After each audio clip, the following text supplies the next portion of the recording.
Waduh, jadi ini saya apa namanya? Jadi kangen pengen cepet pulang nih.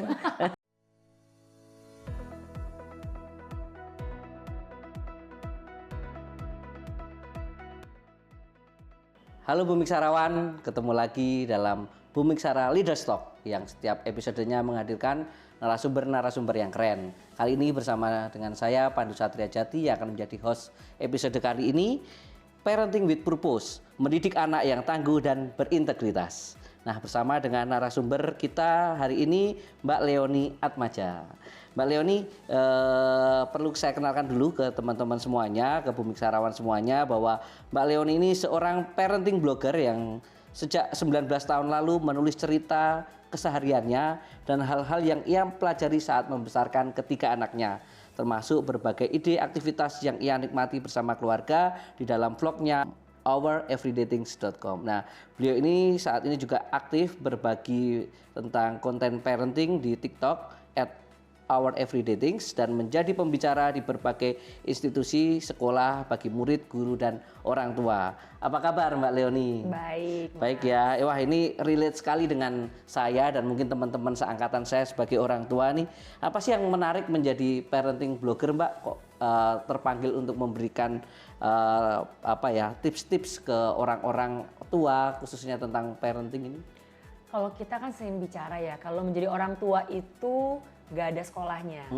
Jadi waktu kita melewati proses menjadi orang tua, kita kan belajar.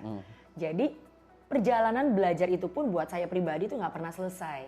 Sedangkan orang lain, orang tua lain tuh selalu mau belajar juga dari orang lain. Iya, betul. Sehingga itu yang mendorong saya tuh untuk kayaknya saya perlu berbagi deh. Salahnya saya di mana? Ternyata mencoba ini, oh ternyata hal-hal ini yang menjadi prinsip yang penting yang saya pribadi jalankan, itu saya bagikan.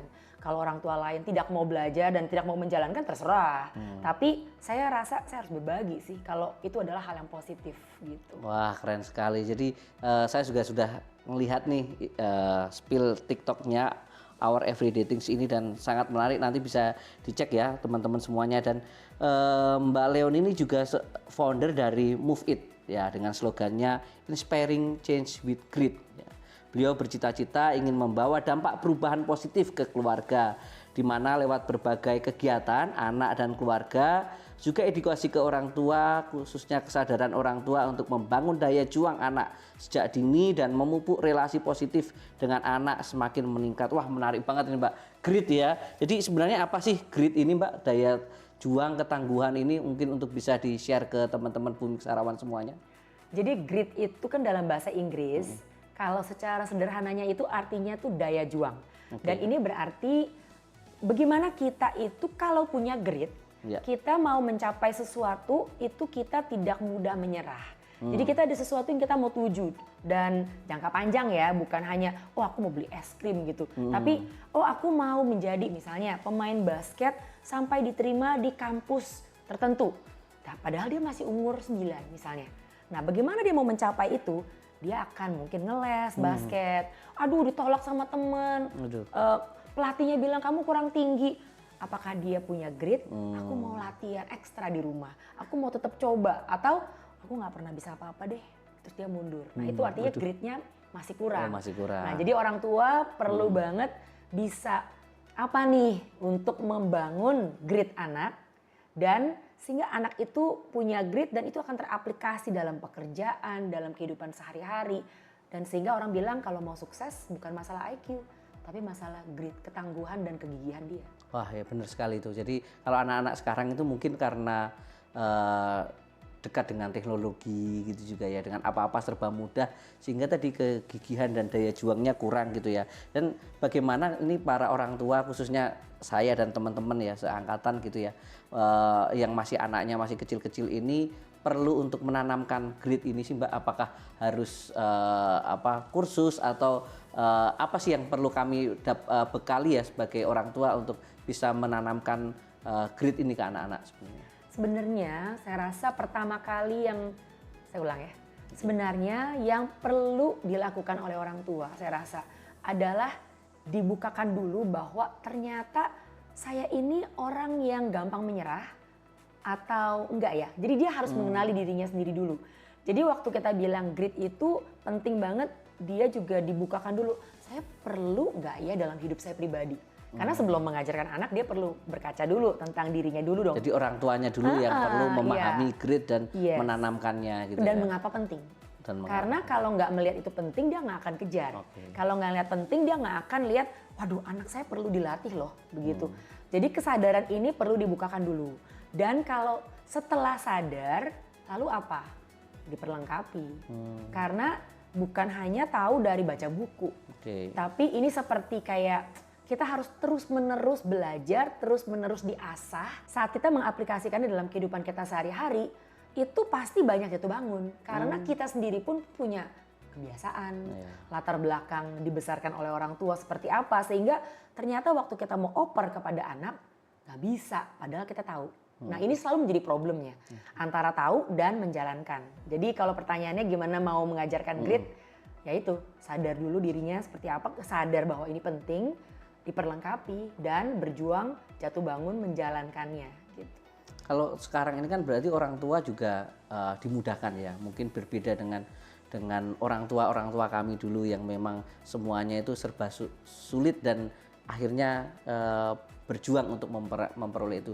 Perkembangan zaman itu memang mempengaruhi atau sebenarnya kita bisa dengan perkembangan teknologi kita tetap memiliki daya juang yang harus kita miliki sih sebagai orang tua dulu nih gitu Mbak, menurut Mbak.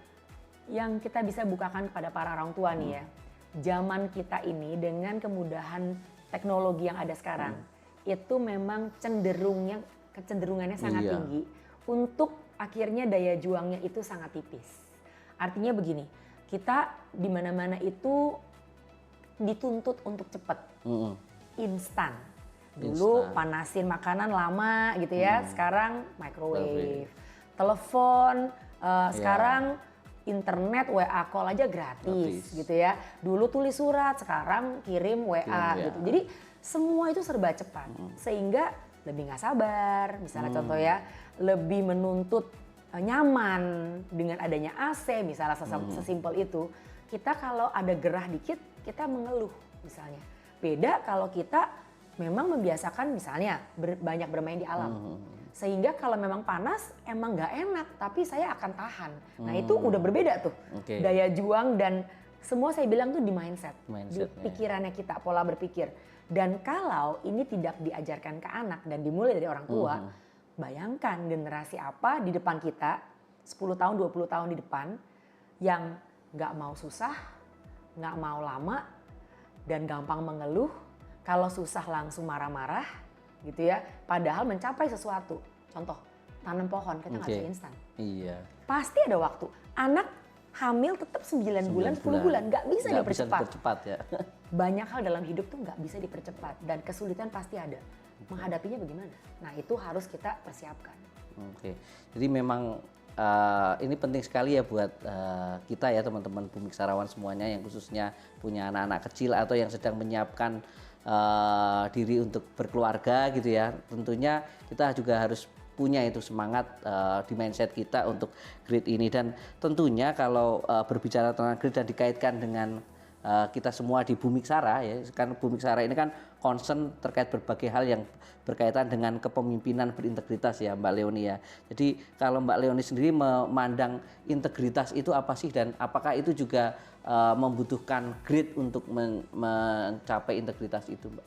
Penting sekali dan pastinya itu sangat terkait. Jadi kalau saya jelaskan mungkin integritas itu dalam definisi yang sangat simpel adalah bagaimana kita bisa tetap melakukan hal yang secara prinsip itu benar walaupun tidak ada orang yang lihat kita.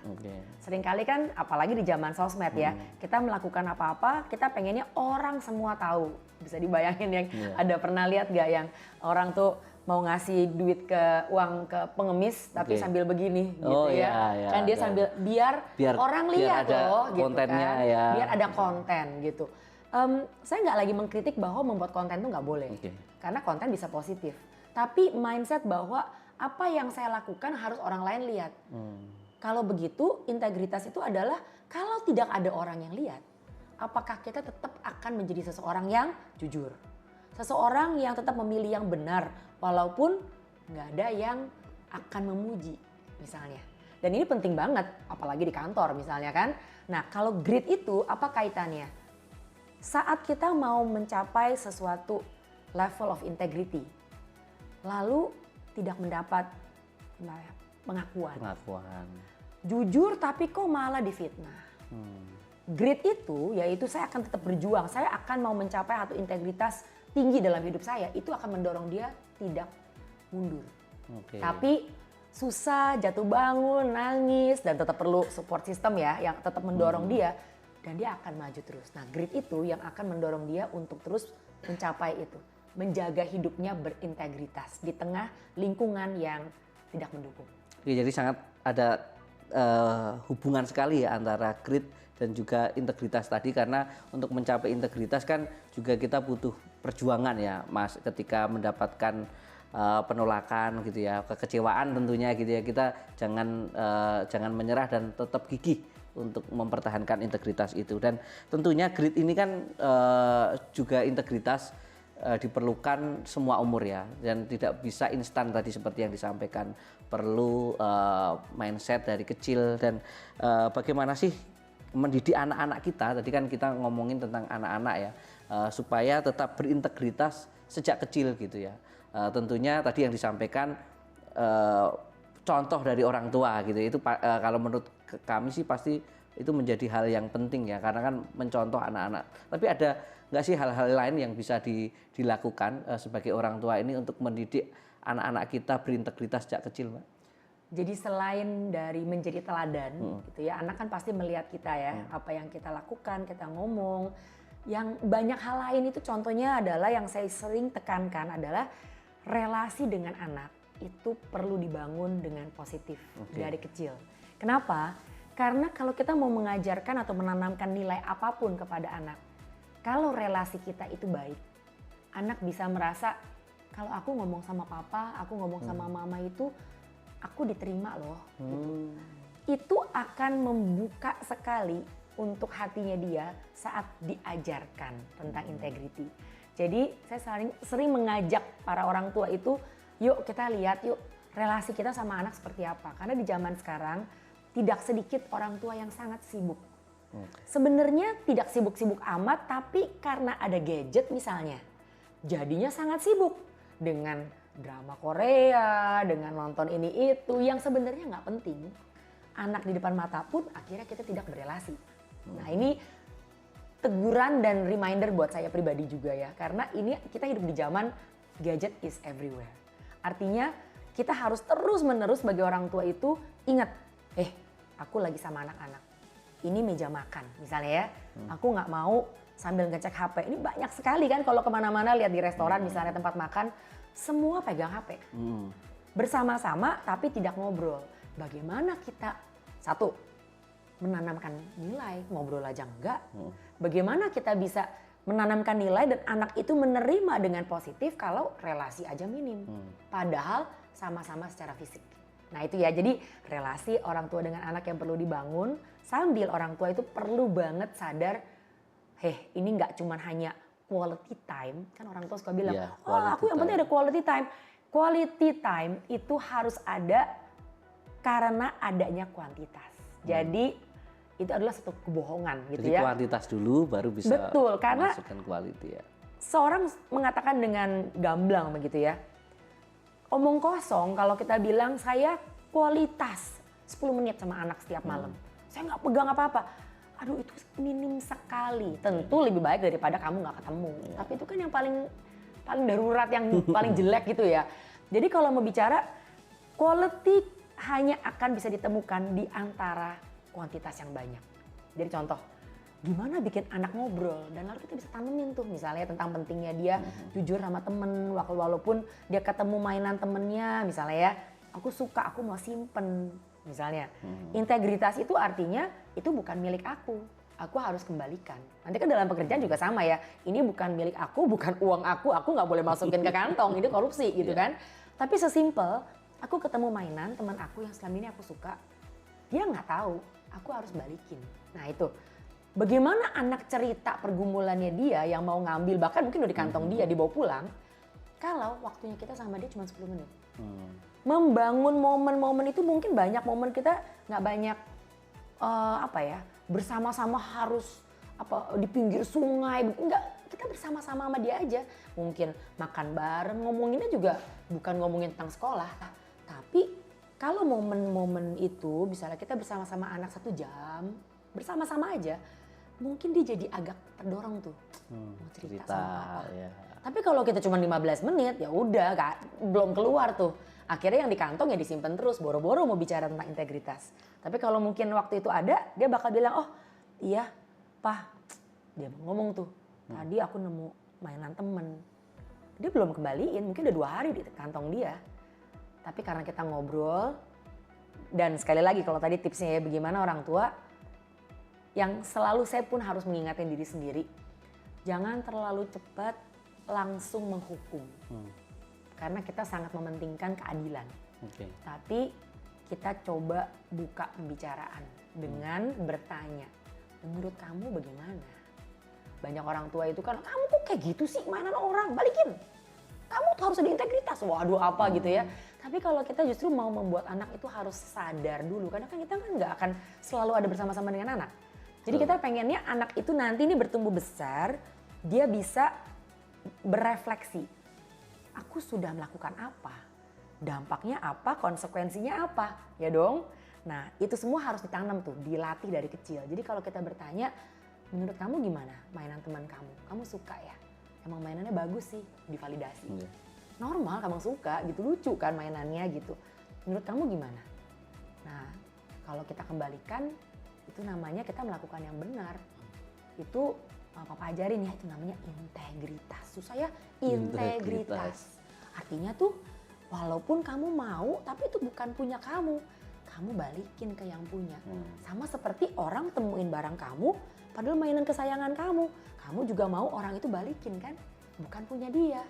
Nah kalau kamu balikin, nanti itu namanya kamu dalam hati kamu tahu, kamu lakukan yang benar. Aduh kalau teman kamu nggak bilang terima kasih gimana? Gak apa-apa. Yang penting kamu sudah memilih untuk melakukan yang benar. Dan papa bangga sama kamu. Nah itu jadi anak tuh lihat, oh aku harus lakukan ini. Nah aku kenapa harus lakukan? Jadi nanti lama-lama banyak tuh kasus-kasus kan, kata rusakin barang ngaku, lupa bikin PR tapi ngaku kepada guru. Nah itu semua tuh hal-hal kecil sehari-hari yang kalau kita ajak ngobrol, kita tanemin. Jadi kita bilang tuh teaching moment, bukan punishment aja. Jadi menarik ya kalau terkait dengan anak ini kan nggak banyak sekali kelakuan-kelakuan mereka gitu, dan tadi kita diingatkan juga, saya sebagai orang tua tentunya ya, ketika melihat kelakuan anak yang tadi sudah ketahuan bohong misalnya gitu, sebenarnya kita memberikan hukuman itu wajar nggak sih, boleh nggak sih gitu. Kalau dia ketahuan sudah berbohong gitu kan, berarti kan kita sebenarnya pengen dia sebagai seorang anak yang jujur gitu ya, tapi kita tahu dia berbohong. Nah tips apa Mbak yang bisa dilakukan orang tua kalau melihat anaknya sendiri sudah berbohong, dan bagaimana apakah itu bisa dihilangkan, karena kan kita pengen kedepannya dia grit untuk integritas terus gitu. Mungkin saya share satu tips dulu ya, yang saya lakukan saat anak mulai masuk sekolah. Karena begini, kita seringkali baru mau melakukan sesuatu saat anak udah salah duluan. Kita padahal harusnya tanam dulu nilai-nilai sehingga pada saat itu terjadi, dia sudah tahu nih ada prinsip-prinsip yang selama ini sudah diajarkan. Jadi saya ajarin begini, waktu anak saya udah mulai masuk sekolah, jadi belum terjadi apa-apa dong, udah mau masuk sekolah dan lain-lain, saya bilang begini, Mama mau kalau kamu cerita ya ke Mama sesuatu hal yang terjadi di sekolah. Kalaupun kamu salah, Mama maunya dengar dari kamu. Jangan sampai, saya bilang ya, Mama tahu kamu salah dari guru atau dari orang lain, orang tua lain, dari teman kamu. Mama mau dengar pertama dari kamu. Itu penting. Jadi kalau kamu ada apa-apa, cerita. Kedua, tapi kalau aku salah gimana? Saya bilang gini, ini saya udah tekenin dari sebelum dia melakukan apa-apa ya. Kalau kamu salah, tapi kamu cerita ke Mami, ke Mama gitu ya, itu tetap kesalahan itu akan ada konsekuensi. Harus, karena Mama harus ajarin kamu. Karena nggak segala sesuatu ada konsekuensinya, gitu ya. Tapi kalau kamu mestinya jujur, cerita, kamu nggak cerita, salahnya double. Nah, jadi aku bilang gitu, salahnya itu 2 kali. Jadi kamu nutupin, padahal kalau kamu cerita dan memang kalau harus ada konsekuensi, dimanapun juga memang ada konsekuensi kok. Kayak kamu nggak bikin PR, saya selalu relate kepada anak, kasih contoh supaya anak ngerti ya konteksnya. Kayak kamu nggak bikin PR, orang guru akan kasih hukuman misalnya, sama. Kalau konsekuensi itu memang harus ditanggung, itu bagian sebenarnya antara kita ngomong itu integritas. Berani bertanggung jawab gitu ya pada saat kita salah. Nah itu kan juga part of integrity. Nah itu jadi saya tekenin itu terus sih. Nah jadi nih pada saat beneran sekolah lalu mengalami up and down ya, belum tentu selalu dicerita misalnya. Konsekuensi harus diberikan nggak? Tetap harus. Misalnya contoh ya, sesimpel tadinya kita mau pergi makan yang dia suka. Misalnya ya, dia suka bakso deh. Jadi terus dia ternyata melakukan sesuatu hal yang cukup serius di sekolah. Ya kita ajak ngomong bahwa mama bukan yang nggak mau ajak kamu makan. Jadi kita udah ngomongin tentang hal ini. Tapi untuk hari ini kita harus pulang karena kita perlu ngobrolin ini lebih banyak di rumah. Jadi kita nggak makan. Anak itu tahu dia sedang mendapat konsekuensi dari kesalahannya dia di sekolah. Tapi dia juga tahu dia lagi disayang. Karena mamanya masih mau komunikasi sama dia. The problem with parenting banyak orang tua adalah putus komunikasi langsung dihukum. Dan kalau kita lihat di bule, go to your room gitu kan, masuk ke kamar, nggak pernah diajak ngobrol. Tapi ada orang tua yang setelah di kamar disamperin, diajak ngomong kan. Nah itu yang perlu kita lakukan. Jadi hukuman tetap harus untuk memberikan kesadaran ke anak ya. Konsekuensi, tapi juga komunikasi ya yang paling penting ya.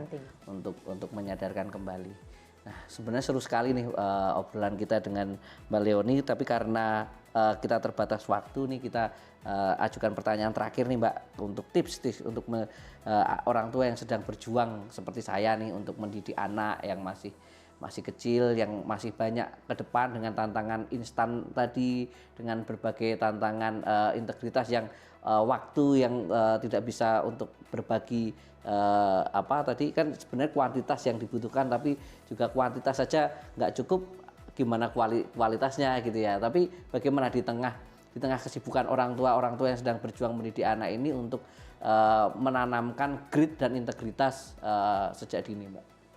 Jadi kembali lagi, saya selalu mengajak orang tua untuk kembali melihat prioritas saya di mana sih.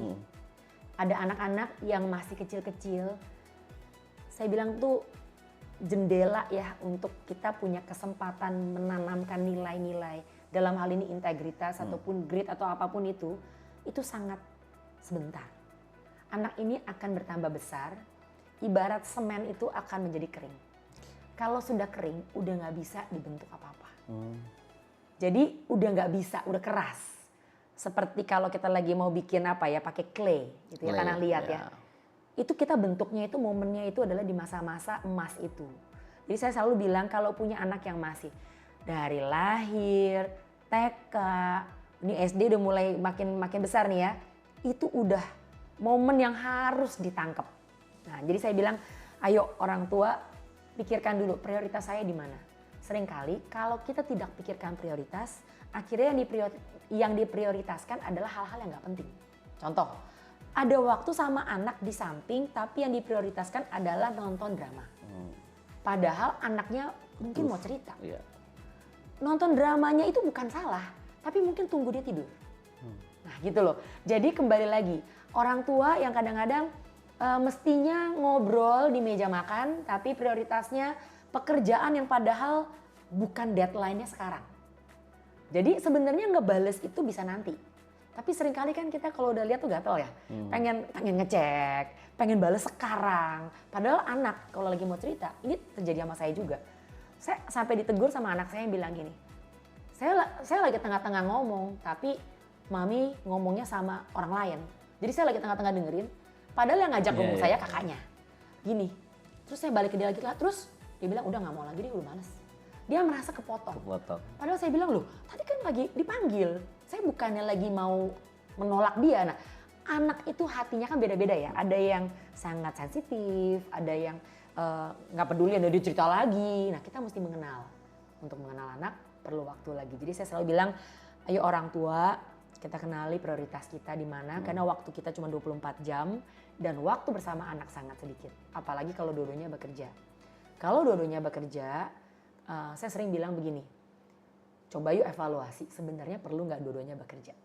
Karena seringkali tidak sedikit keluarga yang sebenarnya kalau satu orang bekerja, satunya lagi misalnya freelance atau work from home misalnya ya.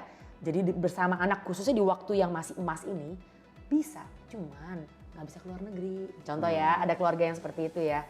Tapi ada yang bilang nggak mau, gue lebih suka nyaman.